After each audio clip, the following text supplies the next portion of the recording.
Welcome to our digital library. Hello friends, MPMSU NTA की highest update देने वाले channel पे आपका स्वागत है। आज की इस वीडियो में स्टूडेंट्स के लिए क्या बेनिफिशियल होने वाला है और आज कौन कौन सी वो नई बातें स्टूडेंट जानने वाले हैं, क्योंकि मेरा हर वीडियो इन्फॉर्मेटिव वीडियो आप खुद देखेंगे तो आपको कुछ ना कुछ नया सीखने के लिए मिलेगा। क्योंकि मैं खुद जब ये वीडियो बनाता हूँ तो मैं खुद पहले पढ़ता हूँ, समझता हूँ क्या कंटेंट में डिलीवर करने वाला हूँ, तो मुझे भी एक नया पता चलता है कि ये भी चीज़ें नर्सिंग में, ये भी चीज़ें पैरामेडिकल में, ये भी चीज़ें मेडिकल कोर्सेज से बढ़ रही हैं। और अपने मतलब आप सिर्फ करंट अपडेट्स के लिए नहीं, आप अपने नॉलेज को बढ़ाने के लिए हमारी वीडियोस देख सकते हैं। तो चलिए वीडियो स्टार्ट करते हैं। तो आज की इस वीडियो में स्टूडेंट्स के लिए क्या बेनिफिशियल लेकर के आया हूँ, तो चलिए स्टार्ट करते हैं। सबसे पहले जैसा कि मैं बात करूँगा, मैं मैक्सिमम जो बात करता हूँ वो एमपीएमएसयू की है, फिर उसके बाद एनटीए की, फिर इसके बाद आपका एमपीएमएसयू में जैसे एग्जाम है तो बीएमएस के एग्जाम्स हो रहे हैं कि नहीं हो रहे हैं, बीएचएमएस के एग्जाम्स हो रहे हैं कि नहीं हो रहे हैं, आयुष का जो करिकुलम आया है उसको लेकर के, तो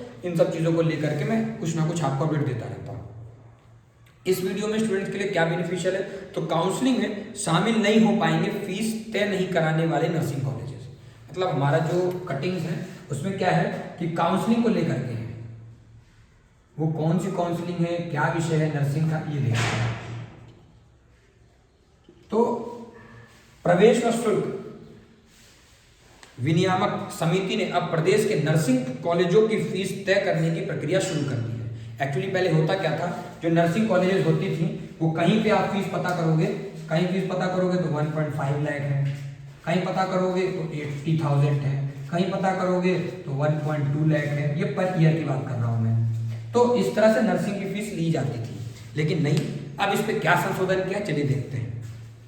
इसके लिए नर्सिंग कॉलेज से आवेदन बुलाए जा रहे हैं। समिति अगले 3 शिक्षण सत्रों की फीस तय करेगी। मतलब आने वाले 3 साल, 3 सत्र, जैसे अभी कौन सा सत्र चल रहा है, अगर मैं स्टूडेंट्स को पूछूं कि 2024-25 चालू हो चुका है, तो 2024-25 का एक सत्र, 25-26 का दूसरा सत्र और 26-27 का तीसरा, यानी 3 सत्रों के लिए क्या फीस होने वाली है नर्सिंग स्टूडेंट के लिए ये तय होगा। मतलब ऐसा नहीं है कहीं 1.5 लाख ले रहे हैं, कहीं 80,000 लेके 1.2 लाख ले रहे हैं। मैंने पता कर रखा है, मैंने डाटा लिया है स्टूडेंट्स को, उसके बाद आप भी अपनी फीस बता सकते हैं कि आप जिस भी नर्सिंग, आप अपने बताइए कि मैं इस नर्सिंग कॉलेज का हूँ और उसका क्या फीस स्ट्रक्चर है, आप मुझे कमेंट करके बताइए, मुझे भी और ज़्यादा जानकारी मिली। क्योंकि मैंने शुरू में ही बताया कि मैं कोई भी टॉपिक अगर आपके लिए वीडियो रिलीज कर रहा हूँ तो उसके पहले मैं खुद डाटा कलेक्ट करता हूँ, उसके बाद वीडियो बनाता हूँ। इसी तरह मेरे पास 3 तरह की डाटा है, कहीं 1.5 लाख है, कहीं 80,000 है, 1.2 लाख। अगर आपकी इसके अलावा कुछ फीस स्ट्रक्चर है विद इन अ ईयर, इसके बाद कई ऐसे बच्चे भी होते हैं जो प्रैक्टिकल के लिए बोलते हैं सर हमें प्रैक्टिकल की फीस अलग लेते हैं, और मोर देन जितना रिक्वायर्ड है उससे ज़्यादा स्टूडेंट्स को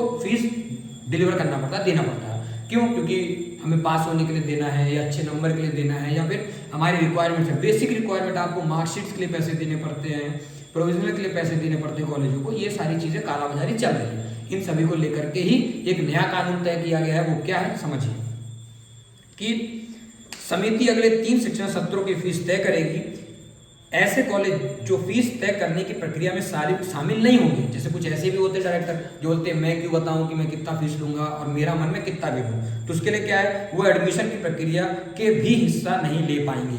मतलब आप ना ही काउंसलिंग के हिस्सा हो पाओगे और ना ही आपके एडमिशन का हिस्सा। गौरतलब है कि फीस कमेटी के पास अब तक फीस तय करने के सिर्फ 5 नर्सिंग कॉलेज के आवेदन आए हैं। मतलब आप देखो, समिति पर मात्र से 5 कॉलेज है जिन्होंने अपने फीस स्ट्रक्चर का रिपोर्ट जारी किया कि मैं हर वर्ष इन 3 वर्षों में इतनी फीस लूंगा, और एक फीस कंसोलिडेट होना चाहिए कि 2024-25 में इतनी फीस होगी।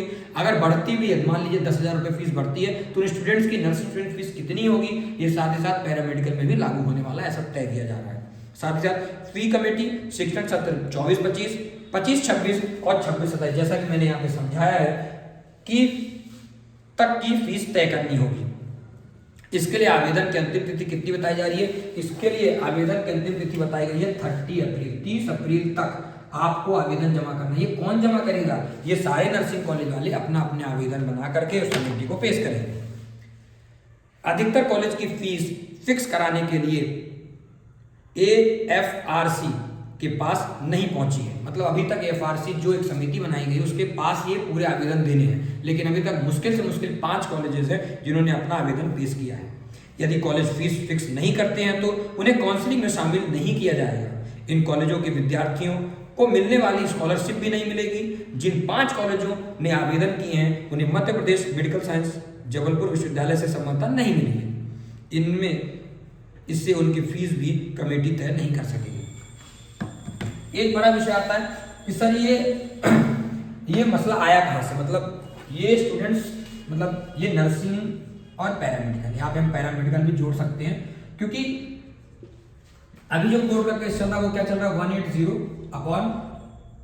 180/2022, जो ये विषय है, जो स्टूडेंट लॉ एसोसिएशन ने वर्सेस सुप्रीम कोर्ट पे, सॉरी स्टेट काउंसिल पे चल रहा है, मतलब मध्य प्रदेश स्टेट पे चल रहा है कि स्टूडेंट लॉ एसोसिएशन वालों ने क्या कोर्ट में क्या, मतलब क्या बातें चल रही हैं आप समझो कि ये स्टूडेंट लॉ एसोसिएशन ये कहता है कि ऐसे बहुत से बच्चे हैं, बहुत से स्टूडेंट्स हैं जिनकी स्कॉलरशिप उनके कॉलेज के ही डायरेक्टर्स रख ले रहे हैं, मतलब कॉलेज है किस पे, पन्नों पे, मतलब एक बिल्डिंग है, जैसे मान लीजिए 4 कमरे हैं, इन चारों में ही नर्सिंग संस्थान है, इसका नाम है, अब मैं पर्टिकुलर किसी का नाम लूंगा तो अपने पे नहीं लेना है, जैसे मान लो मैं अपने नाम लेता रोहित नर्सिंग कॉलेज, फिर मान लो Rohit 2 nursing college, Rohit 3 nursing college, Rohit 4 nursing college, ये नाम अलग अलग होंगे, बस मैंने RR लिखा है। तो क्या करते थे ये लोग, इसमें 50 एडमिशन ले लिया, इसमें 50, इसमें 50 और इसमें 50। उससे बड़ी बात आप समझो, ये जो 50 स्टूडेंट्स तो ये यहाँ के नहीं है, पता चले 50 बिहार के हैं, ये 50 एमपी के बाहर, मतलब जैसे मान लो अब यूपी के हैं, ये 50 राजस्थान के हैं, ये 50 मान लो महाराष्ट्र के हैं, मोस्टली इतने बच्चे देखे जा रहे हैं।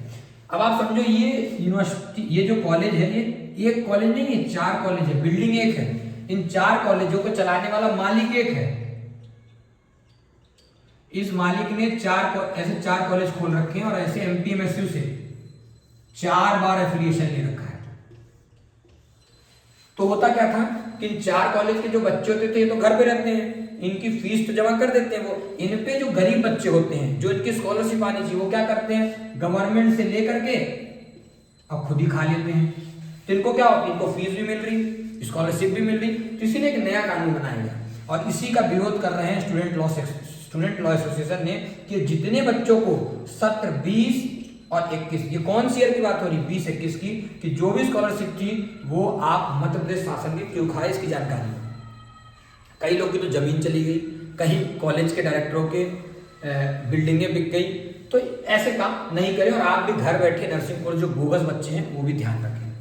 अब आता है ये फीस स्ट्रक्चर इसलिए बनाया गया कि जो स्कॉलरशिप आएगी वो फिक्स आएगी। जैसे मान लीजिए अगर आपकी फीस 1.5 लाख है तो गवर्नमेंट कितनी देगी, 1 लाख, एग्जाम्पल मांग रहा हूँ, तो आपको 1 लाख रुपए सरकार दे रही है। आप अगर आप गरीब हैं, SC हैं, ST हैं या फिर अलग अलग योजना, इन योजनाओं में जैसे अगर कोई आप जनरल कैटेगरी, उनके लिए क्या योजना है, तो विक्रमादित्य। अगर आप OBC हैं तो आपकी कैटेगरी की रहती है कि आप मैट्रिक्स की रहती है, फिर आप SC ST हैं तो उनके लिए अलग है। तो हर वर्ग के लिए स्कॉलरशिप है, तो लेकिन इसका फायदा स्टूडेंट्स को नहीं मिल रहा, इसीलिए ऐसे कानून और ऐसी व्यवस्था की जा रही है। तो इसी तरह के अपडेट पाने के लिए, और हाँ, अगर आपको लगता है कि मेरी वीडियो में आपको कुछ ना कुछ बेनिफिशियल मिल रहा है तो कमेंट करके जरूर बताएं, मुझे भी अच्छा लगेगा और आपको भी, और कुछ मुझे भी ऐसा आपको लगता है ऐसे टॉपिक में वीडियो नहीं बना रहा हूँ तो मुझे कमेंट करके जरूर बताएं, मैं आपको जरूर अपडेट करूँगा। इसी तरह के अपडेट पाने के लिए हमारे चैनल आवर डिजिटल लाइव को सब्सक्राइब करें, बेल आइकन को प्रेस करें, और हाँ, मैं लाइव जल्दी आने वाला हूँ। धन्यवाद।